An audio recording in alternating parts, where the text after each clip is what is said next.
Welcome to Twilight Fables, where beloved fairy tales return twisted, shadowed, and scorched by darkness. Tonight, we descend into Wonderland, but not the whimsical world you remember. Here, the tea is ash, the flowers whisper curses, and a young girl's crown dooms everything she touches. This is the tale of Alice, not the dreamer, but the destroyer, the Ash Queen of Wonderland. The roses bled, crimson ran from their velvet heads, soaking the soil in the Queen's garden. Not a gardener in sight, not a voice raised in alarm, just silence, thick, humming silence that tasted like copper and burned the throat. Somewhere far away, but always close, a soft laugh echoed, broken and hollow. Alice stood at the centre of it all, her shoes sunk in the red-drenched earth, her once white dress streaked with soot, the crown on her head, twisted silver vines knotted with thorns, dug into her scalp like a punishment. Her hands, blackened at the fingertips, trembled at her sides. She couldn't remember how long she'd been queen. The last memory she trusted was of a tea party, fractured and looping, the Mad Hatter laughing, the dormouse twitching in his sleep, the hare screaming something no one heard, then fire, or maybe it was her voice, maybe the screaming had come from her mouth. After all, she blinked slowly. The roses were not bleeding anymore. Now they had mouths, sharp, jagged teeth, curling in place of petals. "We loved you once, Alice," they hissed in chorus, "but you burned that away." Alice stepped back. The ground squelched beneath her heels. Smoke seeped from cracks in the garden path, curling around her ankles like snakes. She turned away from the roses.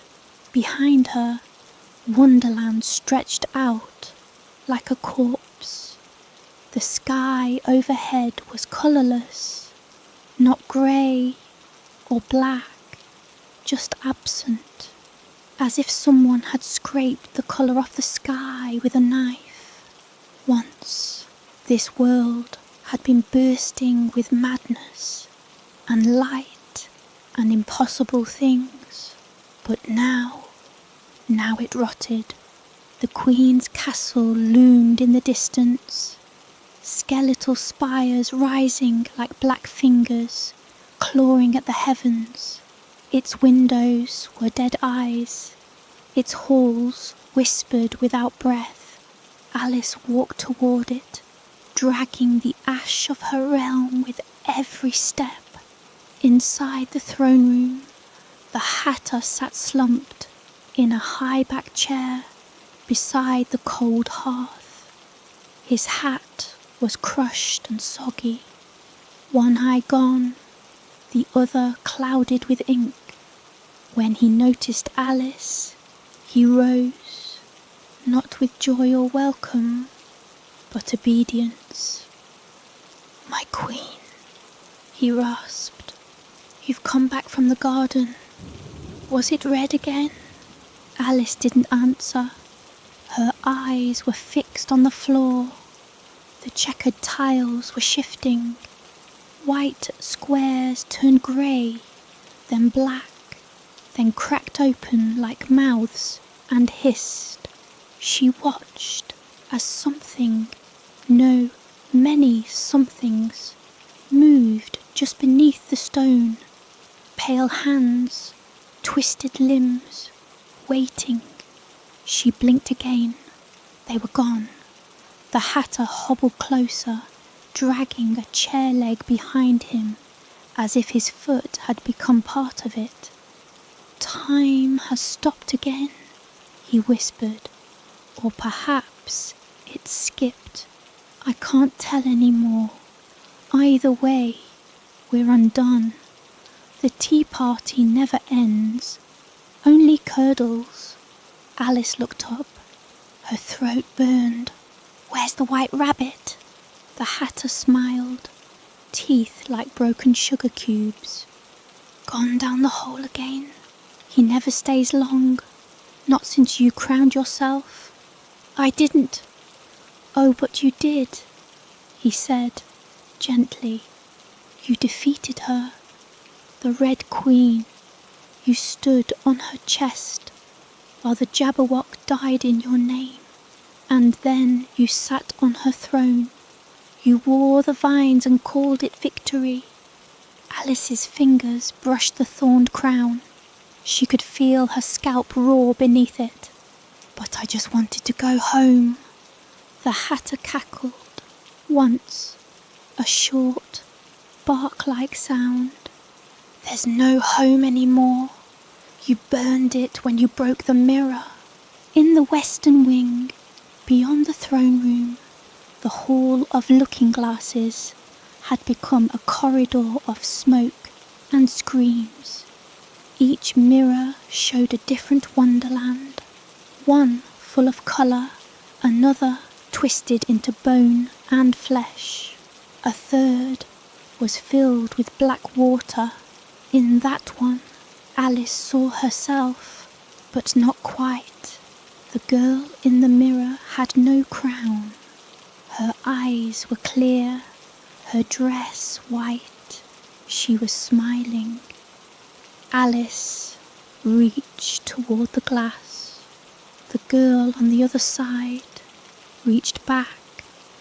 Their fingers nearly touched. Then the glass cracked.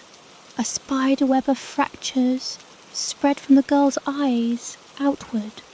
Her smile shattered. Her face melted into ash. Alice turned away. That night, in the decaying nursery Alice dreamed of before, she was 7 again, sitting beneath a tree with a book in her lap. The sun was gold. The breeze was warm. The sound of laughter, her sister's, filtered through the air. Then the rabbit appeared. Not the white rabbit with the waistcoat and pocket watch. Not at first. Just a rabbit, small, brown, real. It looked at her with very human eyes. "Come find me," it said, and then it ran. And she had followed, through roots that became tunnels, through a fall that never ended, through logic that unravelled like ribbon, until she landed in Wonderland, until she met the Red Queen, until she killed her, until she became her. Alice woke up screaming. The flames began the next morning. The garden burned first, roses curling in on themselves, hissing, shrieking. The stone paths cracked. The sky pulsed with crimson veins. Trees collapsed into embers. And Alice watched from the balcony of her castle as her kingdom burned. She did not cry. She simply whispered, "I want to go home." Behind her, the Hatter stood at her shoulder. "You are home," he said. "You've always been here." Alice turned. "No, this isn't real. I dreamed this world into being. Or it dreamed you." She looked at him, suddenly terrified. "Tell me the truth. Am I still falling?" The Hatter bowed his head. "You never stopped, and somewhere deep below the castle, something ancient and winged stirred beneath the soil, sensing its queen's awakening despair. The forest was not dead. It only pretended to be.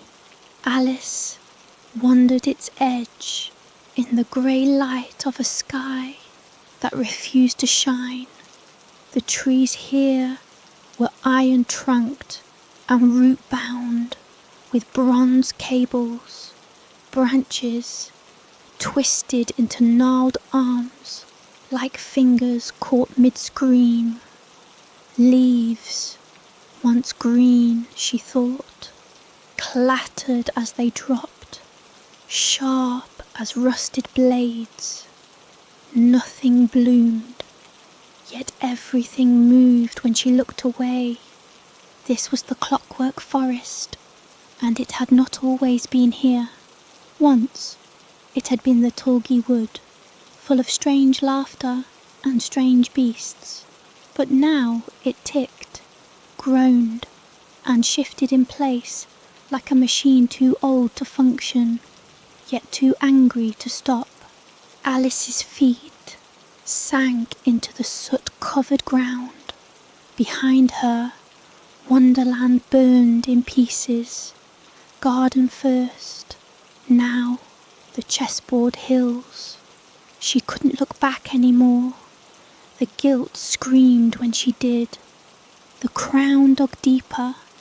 Each step into the forest was like threading herself through a memory she didn't want. Not the pleasant ones. No warm cakes, no curious riddles, only blood and fire, and the way the Red Queen's throat sounded when her blade opened it. She had thought that killing her would stop the madness. It had only passed the flame. The trees spoke in whispers, not with mouths, with ticking, gears turning in their trunks, clicking and snapping in rhythm. When Alice walked, they listened. When she stopped, they paused too, as though waiting for her to decide what version of the world she wanted them to become. Something was stalking her. She could feel it in the corners of her vision, behind the edges of the bark. Once, the Cheshire Cat might have appeared. Once, he would have flickered in and out of view, all grin and riddles and curved claws. But the cat was gone. He had grinned too wide and cracked in half. The forest made sure of that. Still, something watched her now. She reached a clearing. The centre was a shattered sundial. Its face twisted and melted, hands spinning backward. The air shimmered above it with heat or memory. It was hard to tell the difference anymore. In the distance, a clock tower rose from the trees like a spine-pierced bell. The sound of its bell was wrong. Echoes that came before the strike, each tone reversed and cold. Time didn't live here. It starved here. A voice called out, soft, familiar, wrong. Alice! She turned. A girl stood at the edge of the clearing. She wore Alice's face, but untouched. No soot, no ash. Her dress was blue and white, her hair golden and clean, her eyes round and clear, but they were empty, not lifeless, just hollow. The girl raised a hand and beckoned. Alice stumbled backward. No, she didn't know why she said it, just that the girl must not touch her, could not. You're not me, Alice said. The girl smiled. Not yet, and then she vanished, as though she had only been stitched together by smoke. Night came fast in the clockwork forest. It didn't fall. It crashed. Suddenly the forest was blanketed in darkness thick enough to choke. Every gear in every tree clicked faster. The forest was waking. Alice huddled against a rusted trunk, drawing her knees to her chest. Her crown scraped against the metal bark. She hated it, hated this thing wrapped around her skull. But whenever she tried to pull it off, it bit into her skin and whispered, low and slow, "You made this. You earned it. You wear it forever." She cried once, only once. The tears came out black, like ink, and turned to smoke before they hit the ground. Somewhere in the forest, something large stirred, not with hunger, not with malice, with recognition. She awoke to laughter, a child's laugh, not hers, not anyone she remembered. Across the clearing stood a creature. It had no face, just a smooth white mask with holes where eyes should be. Its body was long and boneless, like cloth filled with smoke. Tiny clock faces covered its torso, each one ticking in reverse. Its arms split at the elbows, forming hands with too many fingers. The laughing boy. She remembered it now, a nursery rhyme sung by shadows in the palace halls. Beware the boy who laughs too wide. He'll take your time and crawl inside. His hands are many, his teeth are thin. He knocks before he slithers in. The laughing boy held out a hand. Its voice was every child who'd vanished from Wonderland. Muffled, warped, echoed. Time is broken, Queen. You're the reason. You're the ruin. Alice stepped back, nearly stumbling over her own hem. The creature giggled, then glided toward her. She ran. The forest tried to stop her. Branches bent low to snag her hair. Roots coiled to trip her feet. But Alice ran, through rust and whispering steel, through hollow winds and ticking branches. The laughing boy followed, never rushing, always gaining. She didn't know where she was running, until the trees opened up and the world fell away beneath her. She stood at the edge of a cliff of rusted bones and black stone. Below, a chasm filled with broken hourglasses and melting watches, time's graveyard. The laughing boy rose behind her. No more clocks, it hissed. No more chances. Alice turned, and in that moment, she stopped being afraid. The flames within her rose, not warm, not bright, but pure. She removed the crown. The thorns tore her scalp. Blood ran down her face. And then she hurled it into the chasm. The laughing boy shrieked. Time rippled. The clocks above them exploded into fragments of light and shadow. The forest howled in pain. Alice fell to her knees, and all around her Wonderland paused. For the first time in ages, the ticking stopped. She breathed, then screamed, because she remembered something she had tried so hard to forget.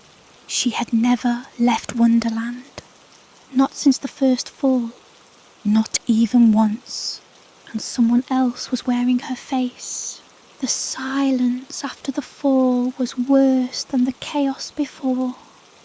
Alice sat curled at the edge of the chasm, watching the shattered remnants of the thorned crown disappear into the black abyss. Where it fell, time unravelled, threads of hours and minutes coiling up like serpents, vanishing into the dark. She had expected it to end things. Instead, it only changed the texture of her prison. No clocks now, no ticking trees, just a raw, bleeding quiet, and still the forest burned behind her. Even without the crown, her bones ached, her mind twisted, her breath came heavy, like ash in her lungs. Across from her, a path had opened. Where the forest ended, a narrow stone corridor had emerged, a hallway made not of trees or metal, but of glass and thread, winding inward like a needle sewing madness into flesh. The mirror-threaded maze. She did not remember building it, but it knew her inside. The walls reflected her 1,000 times. Not all of them were her. Some were warped. Alice with black eyes and stitched lips.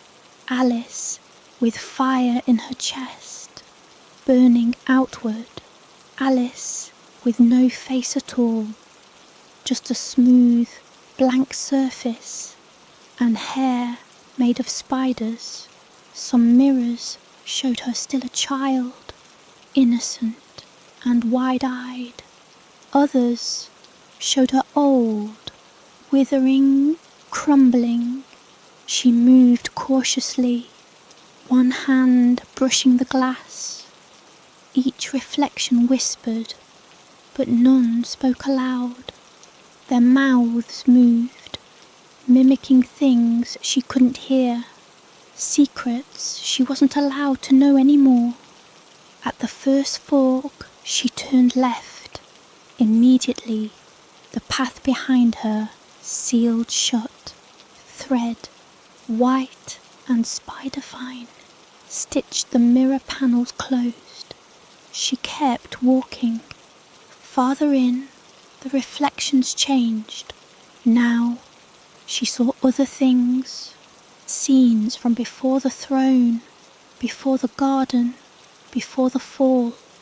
She saw the white rabbit, writhing in chains of vines. Eyes panicked as she screamed at him to stop running. She saw the hatter, bleeding from the mouth, mumbling nonsense that almost sounded like prophecy. She saw the Queen of Hearts, headless, twitching, lips still mouthing, "Off with yours." And she saw the girl again, the unburned Alice, the perfect one. She stood on the other side of a mirror, hands folded, expression blank. This time, Alice approached slowly. "You're not me," she whispered again. The other Alice did not respond, but the glass rippled. She stepped forward, through the mirror, not as a reflection, as a presence. The moment she passed through, the maze screamed.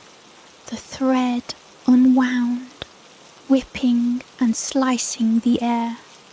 The mirrors cracked and wept black ink, and behind them a new figure emerged, half-built, mouth first, then eyes, then a spine stitched with keys and bones. The tailor of faces. It had once been a man, or perhaps a mask that thought it was one. Its head was a sewing mannequin, carved of wood and filled with whispers. Its body was made of cobbled skin, some stitched, some fused, all writhing. In its many hands, it held a needle, a mirror shard, and a thread made from the hair of mad girls. Its voice was silk dragged across broken glass. You broke the maze. That is not allowed. Alice backed away, but the unburned version of her just stood, watching. I didn't mean to, Alice said. I just wanted to know who she is. The tailor of faces tilted its head. She is what you cut out of yourself. Your denial, your innocence, your lie. I didn't lie. You did, the tailor whispered, stepping closer. You told yourself you were the victim.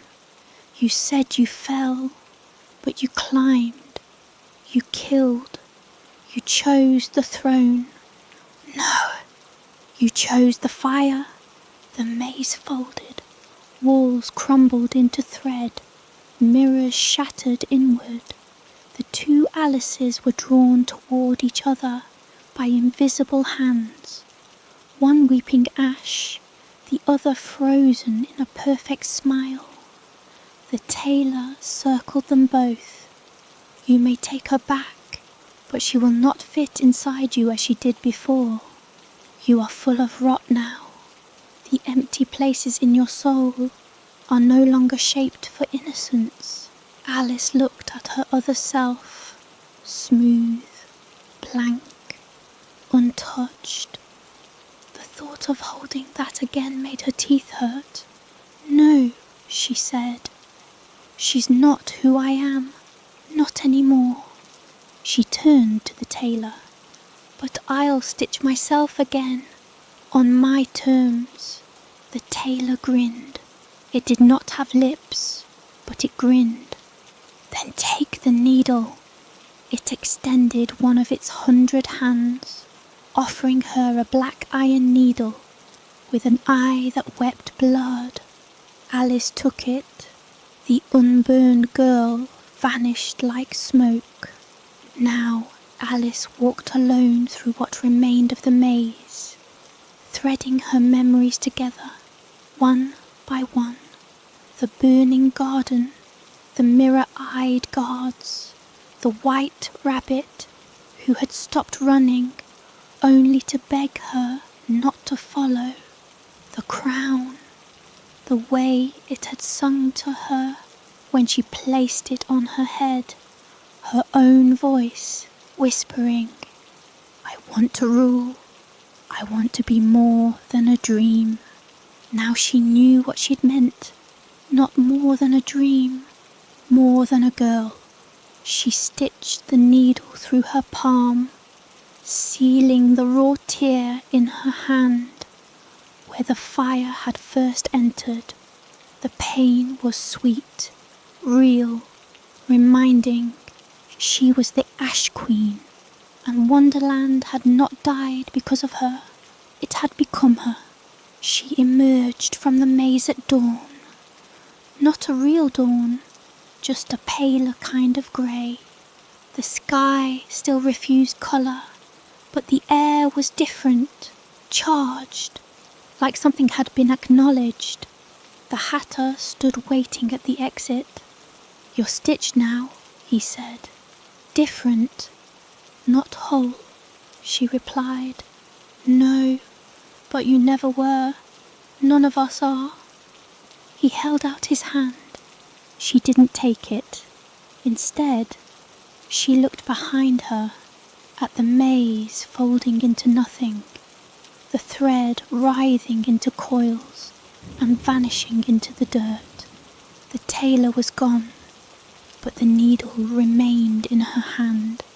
I need to go back, she said, to the place where I first fell. The hatter tilted his head. The rabbit hole?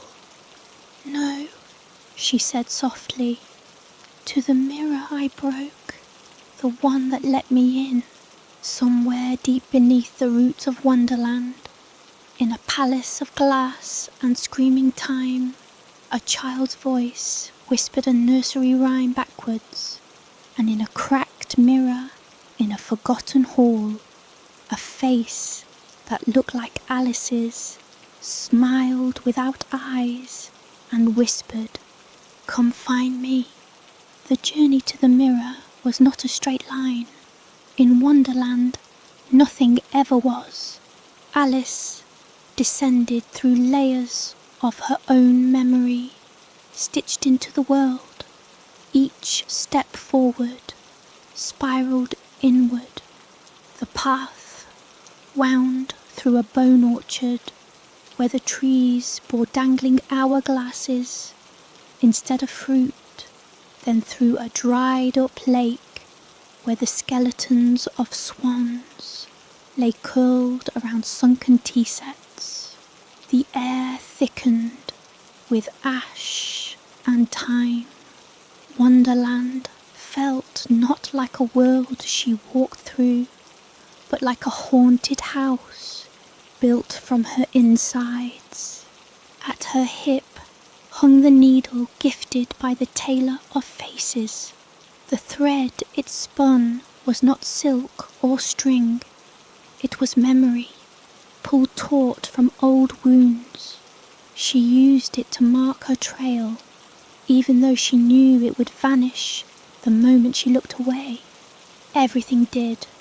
The old palace stood beneath the world. There was no entrance, no door, just a notion, a place that existed if one believed in it hard enough. She remembered it as a rumour.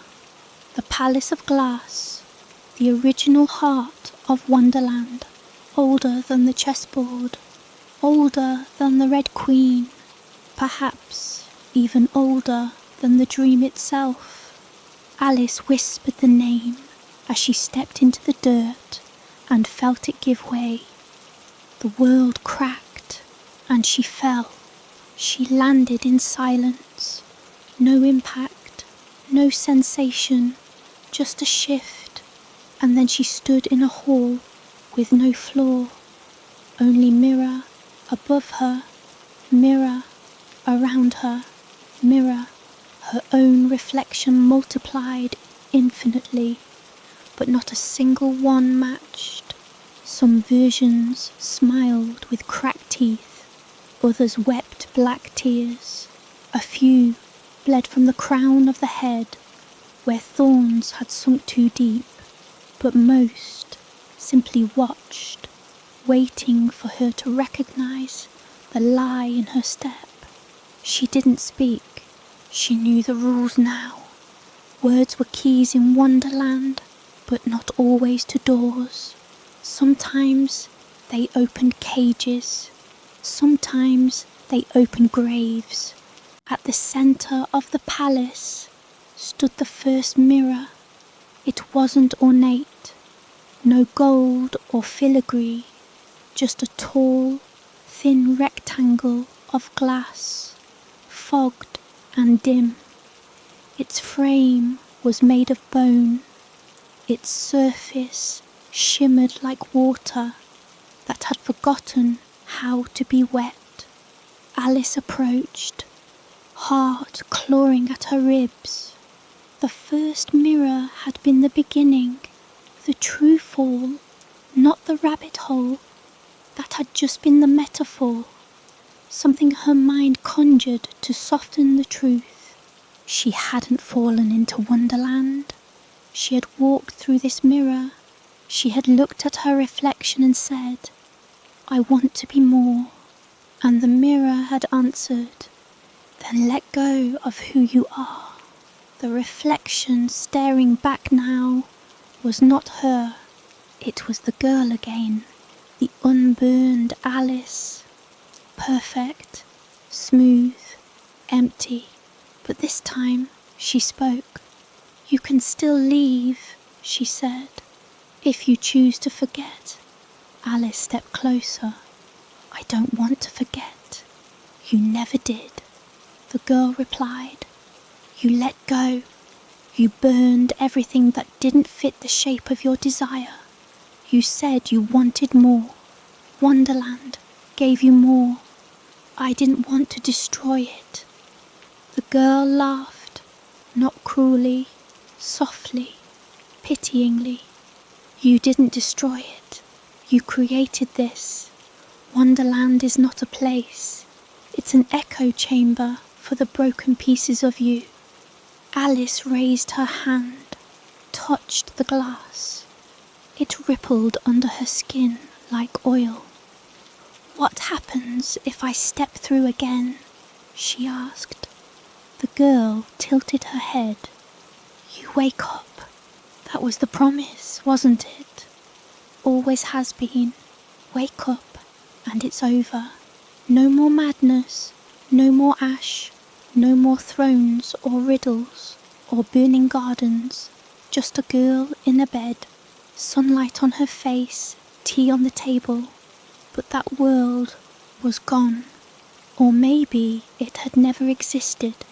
Alice looked around the mirror palace, at the reflections watching her, at the thread trailing behind her that now began to fray, curl, die.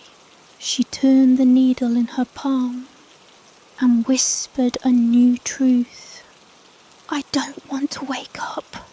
The mirror shattered. It didn't explode outward. It imploded, pulling the shards into itself like a reverse scream.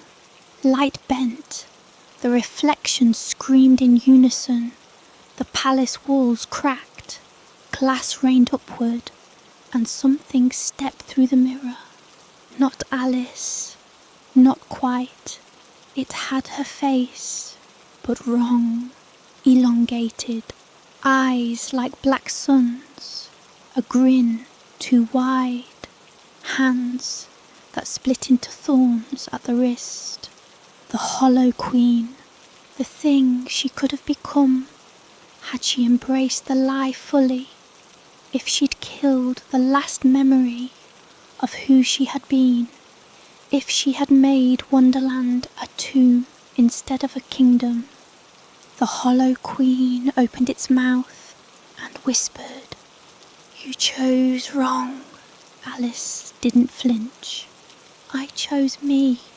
Then she drove the needle into her own chest.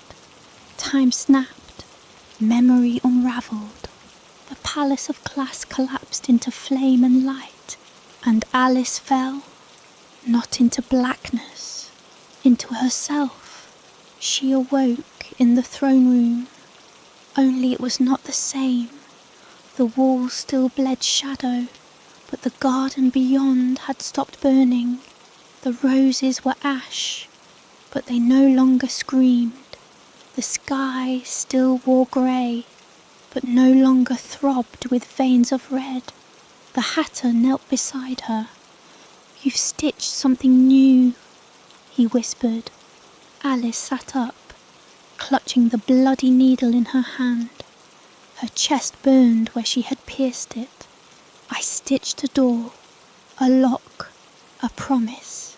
The hatter tilted his head. "Will you wear the crown again?"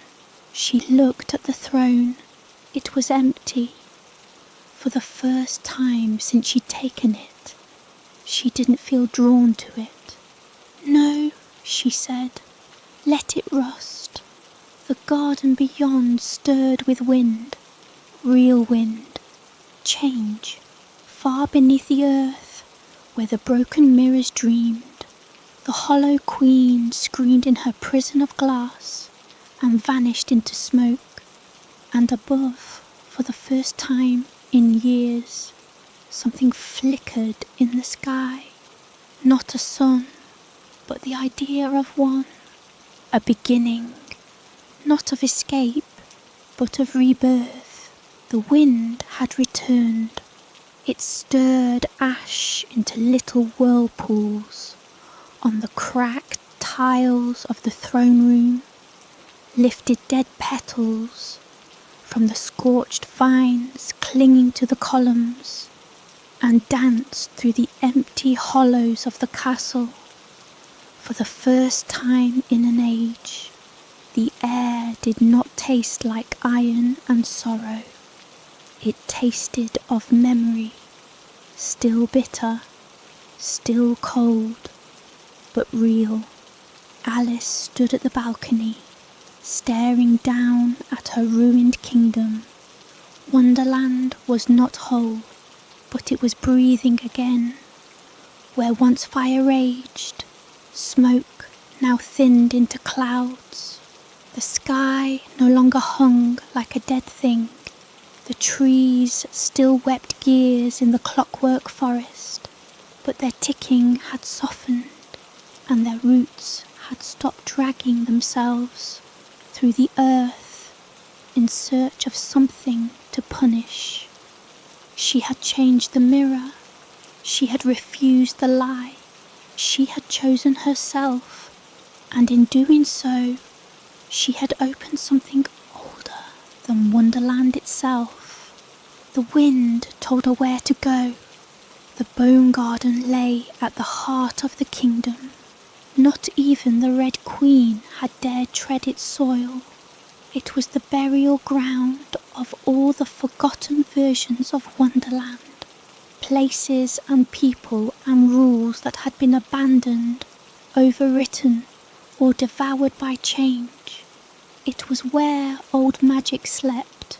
The path to it was choked with brambles, most of them made of silver wire, and sharp regrets. Creatures peeked from the shadows, fragments of stories that never finished, characters who had never found their roles. One was a girl with a bird cage for a head, feathers poking from her collar. Another was a tea kettle with limbs, dragging a cracked teacup that whispered names. Alice passed them without fear. They watched her with wide empty eyes, but did not follow. They recognized her, or at least the thing she carried now. Not a crown, but a wound. In Wonderland, pain had authority. The bone garden was beautiful, not in the way of roses or butterflies or dew-covered leaves. It was beautiful, like a ruin, like a cathedral collapsed under the weight of its god's silence. Bones jutted from the soil like roots. Fossilized books grew from stalks. Trees bore skulls as fruit. The air was still, and yet nothing here felt dead. It felt waiting. At the centre of the garden was a flower bed. Only one bloom grew there. It was not red or white or black. It was mirror-coloured, a swirling petal that reflected everything and nothing, shifting between memories and shapes. As Alice approached, the petals turned toward her, and the flower spoke. "Do you remember me?" Alice knelt before it. "I think I buried you a long time ago." The flower quivered. "You tried, but this garden doesn't let things go. It preserves what should have died. What are you?" The flower blinked, not with eyes, with awareness. "I am your first dream of power, your very first want, the wish that opened Wonderland.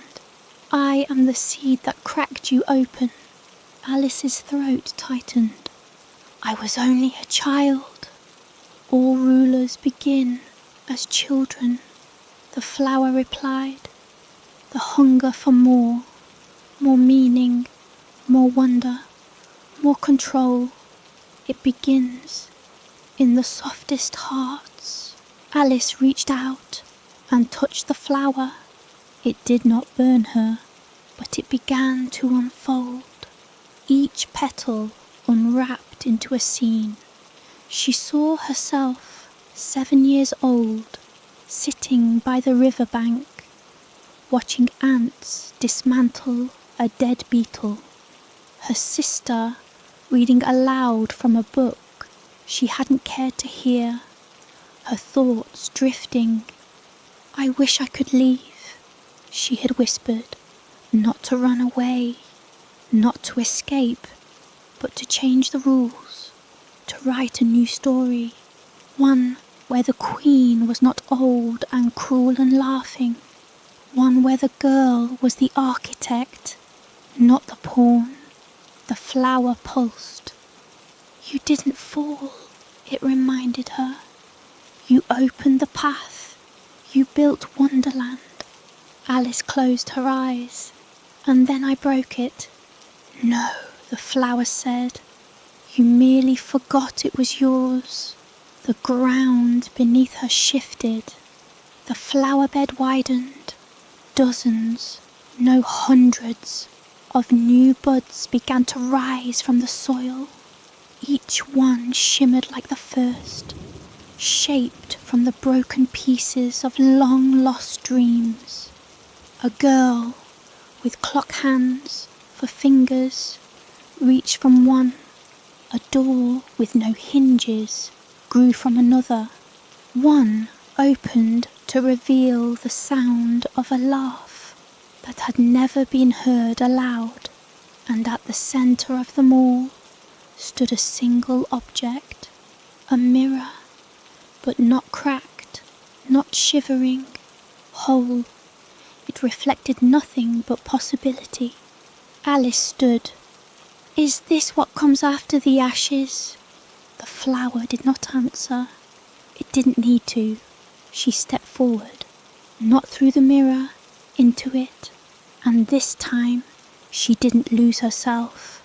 She emerged in the garden once more, only now it was blooming, not in colour, not in life, but in meaning. The bones did not vanish, they grew ivy. The skull fruit glowed faintly, like lanterns. The sky above was still grey, but behind it, light flickered like a heartbeat. The hatter appeared at her side. You've planted something new, he said. No, Alice replied. I just remembered what I already buried. He nodded. And what now, Your Majesty? She smiled, not wide, not cruel, not mad. Now I clean the throne, but I don't sit on it, not yet. The hatter twirled his broken pocket watch. And the girl? Alice turned her gaze to the horizon. I think she's waiting, but I don't think she wants to return. The girl in the mirror, the perfect one, was gone, not destroyed, just released, and Alice no longer needed her. That night, the stars returned, only one at first, a faint flicker above the mountain of riddles, then another above the lake where the Jabberwock had drowned, then hundreds, not constellations, just pieces of story, lighting up again. Wonderland did not cheer, but it breathed, and beneath the bone garden, something very old sighed with relief. The stars returned, but they didn't shine. They pulsed, slow and rhythmic, like the fading beat of something vast and slumbering. Wonderland, though breathing again, remained a place of shadows, not the kind that crept, but the kind that remembered. Each corner held echoes, each silence whispered with the weight of a forgotten scream. Alice stood at the edge of the bone garden, her bare feet sunk into soil laced with ash and memory. The flowers around her, mirror bloomed and trembling, bent in her presence, but not in fear, in acknowledgement. She was no longer queen in title. She was the keeper now of what? Not power, not rule, but memory, cost, consequence. The dreams that had built Wonderland now needed a guardian, and something else had begun to stir, something that fed on dreamers, It began in the far west, beyond the clockwork forest and the chessboard wastes, past the canyon where the Jabberwock's bones were burned to cinders. A soft music crept through Wonderland's torn seams. It wasn't a tune, not really, more of a hum, a waltz without notes. Every creature that heard it froze. Some bowed, some wept, some split apart and slithered into hiding. Even the Hatter stilled when he heard it, tilting his head like a broken metronome. The sound meant only one thing. The Dream Eater had returned. Alice first learned of it from a moth. It had once been the caterpillar's companion, a little silver-winged thing that fed on smoke and secrets. Now it fluttered through the bone garden like a ghost with purpose.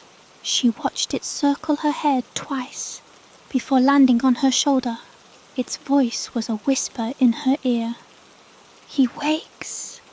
Alice frowned. "Who?" The moth trembled. "The one you bound when you were crowned." "I don't remember." Not all chains are made of memory. Some are made of belief, and you believed he would stay asleep forever. The wind shifted, and somewhere in the west the music grew louder. The Hatter met her beneath the withered sundial, where time once spun itself into knots. His face was different now, clearer, still cracked, still smeared with the ink of forgotten jokes, but present, more real, a fragment that had chosen not to fade. "You'll need a guide," he said, without preamble. Alice nodded. "And armour," he added. "Not the kind you wear, the kind you mean." She tilted her head. "Is that your riddle of the day?" "I don't do riddles any more," he said, and for once he didn't smile. "They stopped being funny the day you screamed the sky into silence." Alice looked west. The air shimmered there now, not with heat, with hunger. "What is he, really?" she asked. "The Dream Eater." The Hatter's voice dropped. "He's what's left when you abandon a dream. He's the rot beneath the whimsy, the thing that grows teeth in the spaces you forget. You built Wonderland on wishes and wonder. He was the cost." Alice nodded slowly. "Then it's time to pay." They travelled without moving. That was how Wonderland worked now. Paths unravelled under their feet, like spooled thought. Landscapes bloomed and died in moments. They passed through fields of laughter-shaped fog, through valleys filled with keys that unlocked only silence. They crossed a bridge made of playing cards that tore themselves in half the moment they stepped off, and then they reached it, the forgotten ballroom. Once it had been a place of endless celebration. When Alice had first crowned herself queen, she had imagined grand dances, masquerades where identity could be reshaped nightly. The ballroom had answered that desire. It had created endless masks, endless music, and now it was the Dream Eater's cathedral. The walls were lined with hanging mirrors, each one showing dreams that had died, dreams of escape, dreams of victory, dreams of home. The floor was not wood, but spine, vertebrae polished smooth. A massive chandelier, built of broken watches, swung above them without sound, and at the centre of it all, he danced. The Dream Eater wore no form of his own. He wore masks, 1,000, shifting every few seconds. One moment, a lion with a mouth stitched shut. The next, a girl made of smoke, eyes sewn open. Then Alice herself, bloody, grinning, crowned. He moved alone, waltzing to no beat, spinning with invisible partners, bowing to absent queens. He did not notice them at first, but when Alice stepped onto the bone floor, the music paused. The Dream Eater stopped dancing and turned. All the masks vanished at once, and behind them was nothing. A hole, a hunger, a hollow in the shape of understanding. He spoke in the voices of every broken hope. You built this place from want. You forgot what you paid to keep it alive. I have been feeding for centuries. I know, Alice said. You want to destroy me? No, she whispered. I want to invite you in. The Dream Eater blinked, and that blink shattered every mirror on the wall. The ballroom convulsed. The chandeliers fell like guillotines. The floor cracked. The bone beneath it screamed. The Dream Eater surged forward, but Alice did not flee. She stood her ground, and with her hands, scarred, burned, bloody, she reached inward to the place where the mirror flower had once bloomed, and she pulled a single thread made of memory, forgiveness, truth. She spun it like the tailor taught her and sewed a stitch across her chest. One word, written in thread, mine. The Dream Eater stopped. The wind fell still, and for a moment, just a flicker, he shrank, became a boy. No mask, no hunger, just a boy, no older than Alice when she first dreamed of Wonderland, pale, trembling, eyes wide with forgotten grief. I was your first nightmare, he said. Alice reached out. You were my fear of being small. I didn't want to be evil. You never were. She touched his hand, and the boy began to unravel, not in pain, not in ruin, in release. Thread by thread he unspooled and became part of the waltz again. This time with music. The ballroom mended, the masks faded, and Alice stood at the centre, alone. Not a queen, not a prisoner, just a girl who remembered. Behind her, the hatter smiled. The mirrors did not return, because there was nothing left to reflect. Only what came next. The ballroom faded, not as things die, but as dreams end. Alice stepped into silence, leaving behind the polished vertebrae floor, the broken chandelier of time, and the last of the masks. The Dream Eater had returned to her, not as a monster, not even as a boy, but as a part of her shadow. She could feel him stitched into her left hand now, where her fingers tingled with ancient hunger kept at bay. Wonderland had quieted. That should have frightened her. Instead, it made her heart ache. There had always been noise, always screams, ticking, riddles, and madness to drown out the truth. Now, with the monsters silenced, there was only what remained, and what remained was a house. She saw it on the horizon, a crooked silhouette on a knoll of bone-white grass. The wind bent around it in reverence, and the sky above it shimmered with a dull blue, barely colour, but still a betrayal of the grey that had clung to Wonderland like rot. It hadn't been there yesterday. It hadn't been there ever, but she knew it, and it was calling her. The closer she got, the harder it was to breathe. Not from fear, from memory. The grass crunched like paper underfoot. Leaves, maybe, or shredded journal pages. The air smelled like old chalkboards and rain-drenched books. The house was wrong in a familiar way.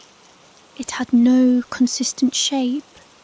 At times, it appeared to have a slanted roof and 4 shuttered windows. At others, a tower sprouted from the centre like a horn. Then the door moved. Then it blinked. It wasn't truly a house. It was an idea of one. And Alice knew what that idea was. Home. She stood before the door, which now resembled a crooked spine of dark wood. The handle was shaped like a keyhole, filled with melted wax. Her reflection stared back at her from it, older now, smeared with soot and thread. Her eyes no longer wide, but clear. She did not knock. She breathed. The door opened.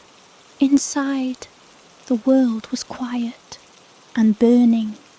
The fire wasn't hot.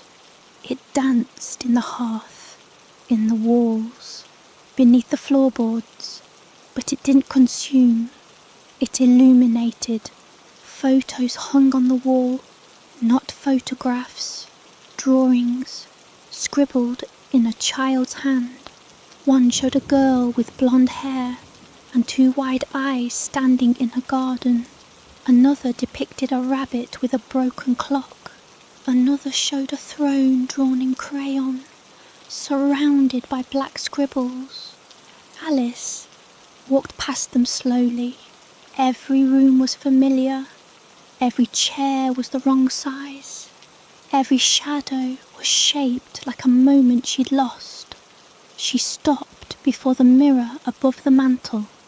It wasn't broken. It wasn't rippling. It didn't lie. This was the original mirror, the one from her childhood bedroom, the one she had stared into the night before she whispered, "I wish I could leave." The house was not in Wonderland. It was on its edge, a threshold, a wound where her world and this one had first bled into each other. She climbed the stairs, each one moaning like a distant memory. At the top was a single door, slightly ajar, a bedroom, dimly lit, with a child sleeping beneath a blanket stitched with stars. Alice approached the bed slowly. The child stirred. She did not gasp, did not speak, just opened her eyes. Alice looked down at herself. She was 7 again, but untouched. No crown, no ash, no thread in her veins. The girl stared up at her older self. "Am I dreaming?" she whispered. Alice knelt beside the bed. "No," she said. "You're remembering." The girl sat up. Her eyes were wet, but not afraid. "Is it real? Wonderland?" Alice smiled. "It's yours. It always has been."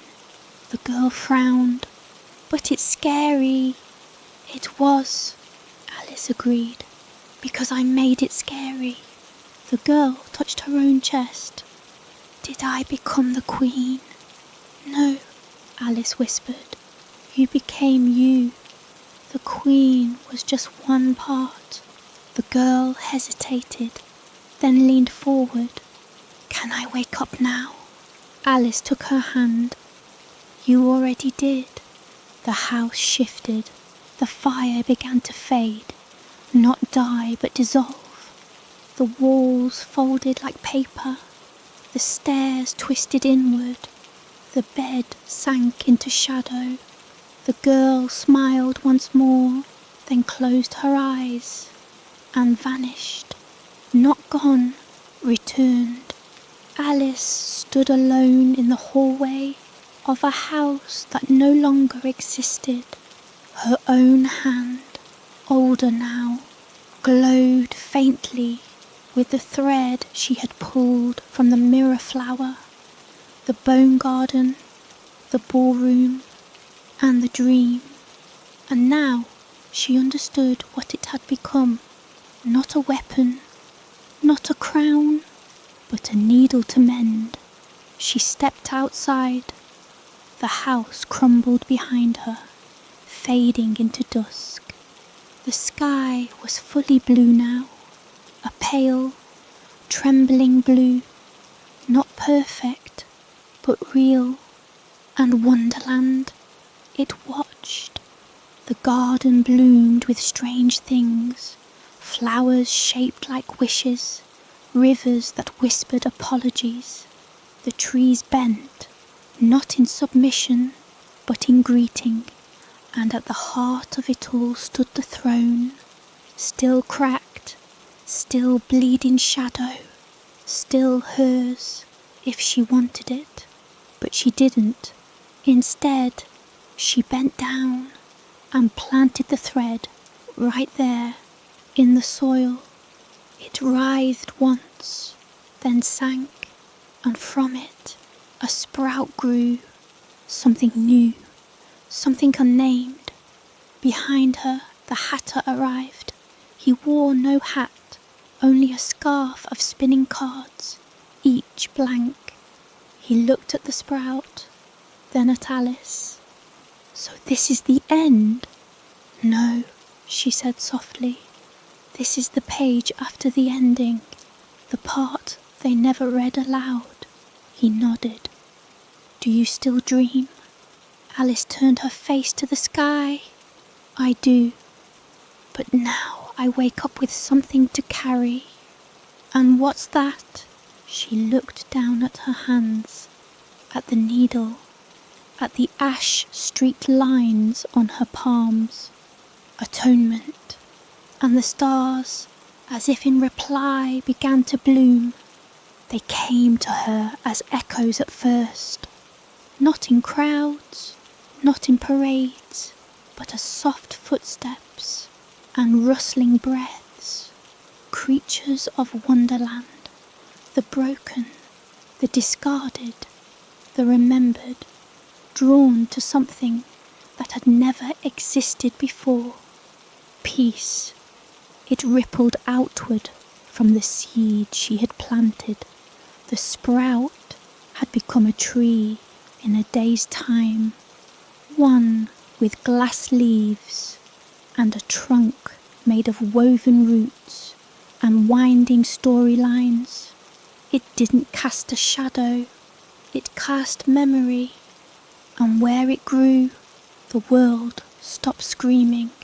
Alice sat beneath it, her back against its bark, her eyes closed as wind rustled through mirror leaves. She felt the story breathe, not hers anymore, not solely. Wonderland was no longer the monument to her trauma. It was a living thing, stitched together by everyone who'd ever wandered through it, even those who hadn't survived, especially them. The white rabbit came first. He was limping, one ear gone, his waistcoat still stained with soot. His eyes met hers with a sorrow too heavy for words. I ran for so long, he whispered. Alice stood. I know. He didn't bow. He didn't kneel. He simply sat beside her, head against the tree's trunk, and sighed like a wound closing. Next came the dormouse, half asleep, half smoke. Then the frog footman, missing his bell. Then the twins, no longer Tweedle, but finally still. Then the caterpillar, or what remained of him, a chain of thought wrapped in blue fire. He gave her no riddles, only a single word, balance. And then came those she had feared might never return. The Cheshire Cat reappeared as a grin in the air, slowly fleshing into stripes and fur and tail. But his grin wasn't manic now. It was gentle. I found my pieces, he murmured, curling around the lowest branch of the tree. I didn't mean to lose you, Alice said softly. I wasn't lost. I was displaced. You tore Wonderland apart, and I fell through the cracks, but you built new cracks, and I crawled back. He blinked, one eye at a time. This version's better. Even the Red Queen came, not as a tyrant, but as a ghost. Her head was still severed, but it floated beside her like a moon in orbit, lips stitched shut. She did not speak. She simply stood at the edge of the garden, watching. Her dress, no longer red but grey, as though she too had burned and been reborn. Alice did not turn her away. They built a circle of stones around the tree. No one said what it was for. It didn't need a name. Some called it the garden's heart. Some called it the circle of return. But Alice knew what it truly was. A border, not to keep things out, but to keep them whole. Nothing beyond it could forget. Nothing within it could rot. It was the anchor point for Wonderland's new dream, one not dictated by her pain, but by collective presence. No more thrones, no more crowns, just roots. Still, not all wounds were healed. Some corners of Wonderland refused to change. The chessboard hills still groaned under the old strategies. The forest of clocks still ticked too fast. There were rivers that whispered lies, and mushrooms that bred hallucinations. So deep they split the soul. But those were part of the garden now, too. Not weeds, reminders. Pain wasn't banished. It was named, planted, given space to grow into something that wouldn't devour. Alice taught them how. There were nights the sky wept. Not rain, not tears. Ash, fine, silver flakes that fell across the land like the residue of old choices. She didn't fear them anymore. She let them dust her skin, watched as they sank into the soil, and waited for what might grow. Sometimes nothing did. Sometimes black roses bloomed. Sometimes a laugh or a song. Wonderland had become unpredictable again, but no longer hostile, just wild. She built a cottage near the edge, not of bone, not of glass, just wood, thread and time. The Hatter visited often. He no longer wore clocks, but a crown of empty teacups. They drank in silence. Sometimes they laughed. Other times they sat together and remembered the things they used to be. I think I'm fading, he confessed one morning. I know. Do you think that's bad? No, Alice said, just different. The Ash Queen was no longer a name. It was a title, passed quietly to those who needed it. A girl who wandered in, dreams dripping from her sleeves. A boy who came chasing a shadow and left carrying a mirror. Even the shadows themselves, creatures with too many legs or none at all, found themselves standing at the circle of return, whispering, "May I stay?" The answer was always the same. Yes, if you remember, one morning the mirror tree bloomed just once. A single petal, mirror thin, drifted down into Alice's lap. She held it carefully.